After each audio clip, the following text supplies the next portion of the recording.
सुखद घड़ी है। हमारी सरकार ने ये इस तरह का अच्छा कार्य किया है।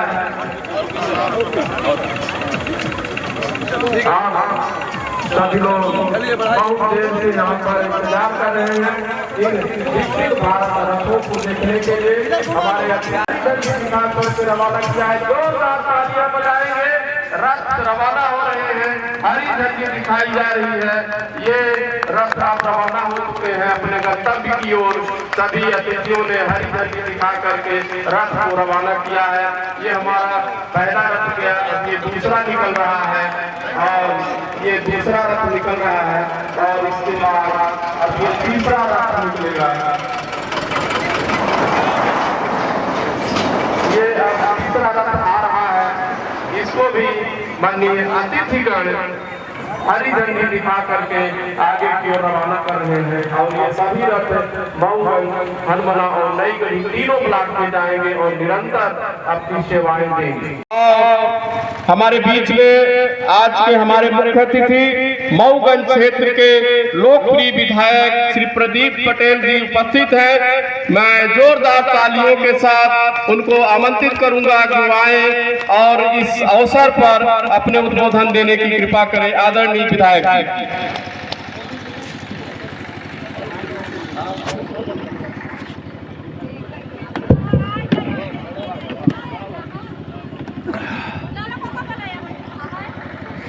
आज के कार्यक्रम का शुभारंभ हुआ, माननीय प्रधानमंत्री जी ने इसका आज शुभारंभ किया है। एक बार ताली बजा करके माननीय प्रधानमंत्री जी का, नरेंद्र मोदी जी का बहुत बहुत धन्यवाद करते हैं कि गांव-गांव में जितनी योजनाएं चल रही हैं उन सब योजनाओं पे 25 जनवरी तक ये रथ एक एक गांव में जाएगा और गांव में सब विभाग के अधिकारी कर्मचारी वहां पर रहेंगे। वहीं पर आपकी समस्या ली जाएगी, जो वहां पर परीक्षण करके निदान करने योग्य होगा उसका वहीं पर परीक्षण करके निदान किया जाएगा और जिन समस्याओं को वरिष्ठ जगहों पर ऊपर भेज करके निदान करने योग्य होगा वहां ऊपर भेजा जाएगा। स्वास्थ्य के भी परीक्षण होंगे और दो तरह की योजनाएं चल रही है। एक नगर में योजनाएं चल रही हैं, ग्रामीण क्षेत्र में। ग्रामीण क्षेत्र में आयुष्मान भारत योजना के लिए पीएम गरीब कल्याण अन्न योजना, जिसमें लोगों को खाद्यान्न मिलता है, गल्ला मिलता है। दीनदयाल अंत्योदय योजना राष्ट्रीय ग्रामीण आजीविका मिशन एरालम का है। प्रधानमंत्री आवास योजना ग्रामीण क्षेत्र में, प्रधानमंत्री उज्ज्वला योजना, प्रधानमंत्री विश्वकर्मा योजना ग्रामीण, प्रधानमंत्री किसान सम्मान निधि जो कृषि विभाग कृषि किसानों को जो मिलती है, किसान क्रेडिट कार्ड, प्रधानमंत्री पोषण अभियान और हर घर में नल का अभियान जो चल रहा है, जिसमें प्रधानमंत्री जी ने 2000 करोड़ रुपया दिया है, उसको भी इसमें शामिल किया गया है ताकि आने वाले समय में एक एक घर में पानी पहुंच सके।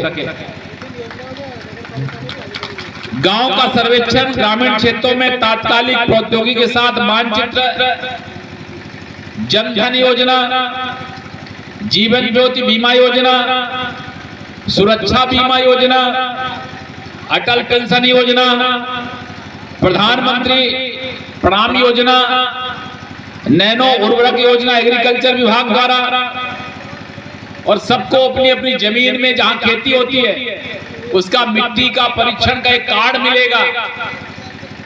कौन सी मिट्टी आपके खेत में है, कौन कौन सी फसल अच्छी हो सकती है, इसका सबके लिए स्वाइन फील्ड कार्ड है योजना। उन्नत कृषि योजना, ये सारी ग्रामीण क्षेत्रों की योजनाएं। इस सब योजनाओं के संबंधित विभाग एक एक पंचायत में अपना स्टॉल लगा करके, जैसे यहाँ पर स्टॉल लगा उस तरह स्टॉल लगा करके जाएंगे। और ये नहीं कि आए और आधा घंटा में कार्यक्रम समाप्त, कम से कम 3-3, 4-4 घंटे वहां पर रुकना है, वो ताकि उस पंचायत के सब लोग अपने अपने आवेदन दे सके। और उसमें कुछ लोगों का जिसमें पात्र होंगे उनको वहीं पर हितग्राहियों को वितरण भी किया जाएगा। प्रधानमंत्री शहरी क्षेत्र में प्रधानमंत्री स्वनिधि योजना, जिसमें 10,000 रुपए दे करके छोटे छोटे रोजगार खड़े करने के लिए दिए जा रहे हैं।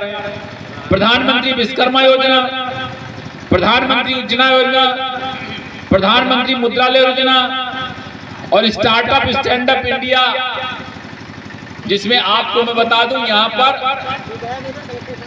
लगभग 550 एकड़ जमीन में औद्योगिक क्षेत्र यहाँ पर जमीन मिली है और उसमें लोग स्टार्टअप करने के लिए उसमें उस योजना का भी लाभ लेकर के वहां पर अपना स्टार्टअप डाल सकते हैं। आयुष्मान भारत योजना नगरीय क्षेत्र में, प्रधानमंत्री आवास योजना शहरी क्षेत्र में, स्वच्छ भारत अभियान शहरी क्षेत्र में, उजाला योजना जिसमें एमपीवी का, अमृत योजना, प्रधानमंत्री जन औषधि परियोजना, सौभाग्य योजना, डिजिटल भुगतान अधोसंरचना, खेलो इंडिया, आरसीएस और सीएम हेल्पलाइन, इन सबको इसमें जोड़ा गया। और ये अभियान पूरा 40-45 दिन तक चलने वाला, 25 जनवरी तक ये अभियान चलेगा। माननीय कलेक्टर साहब यहाँ पर है, हमारे जनप्रतिनिधि हैं, जनपद के अध्यक्ष हैं, उपाध्यक्ष हैं, नगर परिषद की उपाध्यक्ष हैं, हमारे यहाँ पर पार्षदगण हैं, हमारे और ग्राम पंचायत क्षेत्र से जनप्रतिनिधि लोग हैं। सबको मैं अनुरोध करता हूं कि आप लोग अपने अपने क्षेत्र में, वार्ड में पार्षद हैं, अपने अपने क्षेत्र में व्यापक रूप से इसकी जानकारी दें ताकि एक एक व्यक्ति इस योजना का लाभ ले सके। हमारे यहाँ पर आंगनवाड़ी कार्यकर्ता है, आशा कार्यकर्ता है, उनसे भी मेरा आग्रह है कि आपका हर घर में संपर्क है, हर घर में महिलाओं के पास जाना आना आपका है, उनको भी आप प्रेरित करें कि इस योजना का ज्यादा से ज्यादा लाभ लें।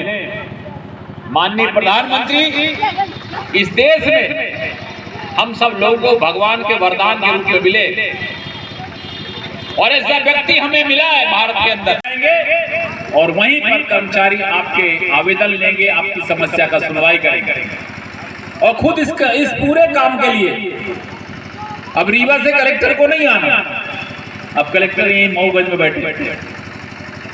3 ब्लॉक है, हरमना, मऊगंज और नईगढ़ी, तीनों ब्लॉक की सतत निगरानी करने के लिए कलेक्टर साहब यहां पर है। और इसलिए भूल चूक ना हो, जिस कर्मचारी की जहां ड्यूटी लगी है वो कर्मचारी पूरी ईमानदारी के साथ और लगन के साथ जनता की सेवा करें, यही मैं उनसे कर्मचारी से अनुरोध करता हूं। क्योंकि अगर किसी प्रकार की त्रुटि होगी, किसी प्रकार की कमी होगी और शिविर के बाद ये जो हमारा प्रत्येक दिन जो 2-2 पंचायतों में कार्यक्रम है, इसीलिए ज्यादा कार्यक्रम नहीं रखे, एक दिन में 8-8, 10-10 कार्यक्रम नहीं है, सिर्फ 2 पंचायत, एक रथ जाएगा 3 घंटे 4 घंटे एक पंचायत में, फिर 3 घंटे एक पंचायत में, ऐसे अधिकतम 2 गांव को कवर किया गया, 2 पंचायत, सिर्फ 2 पंचायत, ताकि इत्मीनान के साथ कार्यक्रम हो सके, पूरी जानकारी मिल सके। और उसमें अगर किसी प्रकार की लापरवाही होगी तो उसमें कार्रवाई भी हो सकती है। इसलिए मैं आपसे बोलता हूं कि हम जनप्रतिनिधियों की जिम्मेवारी है कि जिस दिन ये कार्यक्रम हो, जिस गांव में होगा, उस गांव में एक एक व्यक्ति को ये खबर नहीं बचना चाहिए। अगर कोई शासकीय विभाग में किसी कारण से कोई पोर्टल की त्रुटि है तो उसका निराकरण करने के लिए माननीय कलेक्टर साहब हैं, जरूरत होगी तो हम भी बात करेंगे। अभी जैसे शहरी क्षेत्र में, क्यों सीएमओ साहब, शहरी क्षेत्र में श्रम कार्ड नहीं बन रहे, पोर्टल नहीं खुला, ऐसा ही है ना। ऐसे कुछ और योजनाओं के पोर्टल अभी नहीं खुले। अब जब पोर्टल नहीं खुले हैं तो श्रम कार्ड नहीं बनेगा।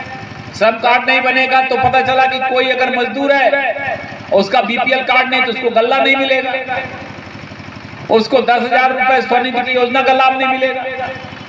इसलिए आज से ही आप लोग भी माननीय कलेक्टर साहब को सब जानकारी दें। इसमें जितनी भी योजनाएं आई हैं, उन योजनाओं में कौन सी योजना ऐसी है जो वर्तमान में भी चल रही है, किसका पोर्टल खुलना बाकी है, किसमें पत्राचार करना है, किसमें आवेदन लेना है, बाद में पोर्टल खुलते समय उसको हमें उसमें शामिल करा लेना है। ये सब की तसल्ली कर ले ताकि कोई भी व्यक्ति योजना के लाभार्थी जो पात्र है, जो बचा रह गया है, उसको हम फिर से उसका लाभ दिला सकें।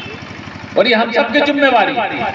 नगरीय क्षेत्र में आप देख लेंगे और ग्रामीण क्षेत्र में सीओ जनपद सीओ हैं यहाँ पे हाँ, तो आप देख लेंगे ग्रामीण क्षेत्र में कौन कौन सी योजनाएं इसमें ऊपर से गाइडलाइन आई, ऊपर से जो गाइडलाइन आई है, जिन जिन योजनाओं की इसमें सूची में नाम दर्ज हैं, उन योजनाओं में हमें आवेदन लेना है, त्वरित निदान करना है। इसलिए एक एक विभाग रहेंगे। बिजली विभाग की बहुत समस्या है, लोगों के घर में पावर बढ़ा दिया गया। अब वो पावर बढ़ गया, पहले बिल 100 रुपए आता था, पावर बढ़ गया, बिल आने लगा 2000। अब उसके पास 100 रुपया कमाई नहीं, 2000 कहां देगा, नहीं दिया 5 महीने तो बिल हो गया 10,000। इसलिए उसको ये ध्यान करिए, पावर बढ़ाने के लिए आपने उससे कोई लिखित लिया है या आपने उसको कोई नोटिस दिया है क्या? बिना नोटिस दिए, बिना उसकी सहमत से, बिना उसका आवेदन लिए अगर ये पावर बढ़ गया है तो गलत है, नियम ऐसा नहीं है। और इसलिए मैं आपसे कहना चाहता हूं कि ये एक विभाग की मैंने बात बताई, एक एक विभाग के कर्मचारी पहले जो 100 रुपए 200 रुपए जमा करते थे, आपने 5,000 भेज दिया, वो 200 भी नहीं मिलना बंद हो गया। इसलिए हम सबकी जिम्मेवारी है कि शासन की योजनाओं का लाभ जो हम हितग्राही को दे रहे हैं उसको उसका लाभ मिले। हमारी कागजी त्रुटियों की वजह से वो लाभ से वंचित न रहे। अभी एक महिला आई यहाँ पर, उसका पति मजदूरी करता है। अब मजदूरी करता है उसका पति, खाने को ला ले, उसके पास न श्रम कार्ड है, न उसके पास बीपीएल कार्ड है, न उसके पास कोई कार्ड है। अब जब शिविर लगेगा, उसका आवेदन आएगा, फिर उसको तुरंत निदान करने के लिए आपको अपने पोर्टल और अपनी सब चीजें सही रखना पड़ेगा। इसलिए मैं कहता हूं कि हमारे पास समय है इन 1 महीनों में। और एक चीज और ध्यान रखना है, माननीय कलेक्टर साहब बैठे, हमारे जनप्रतिनिधि बैठे,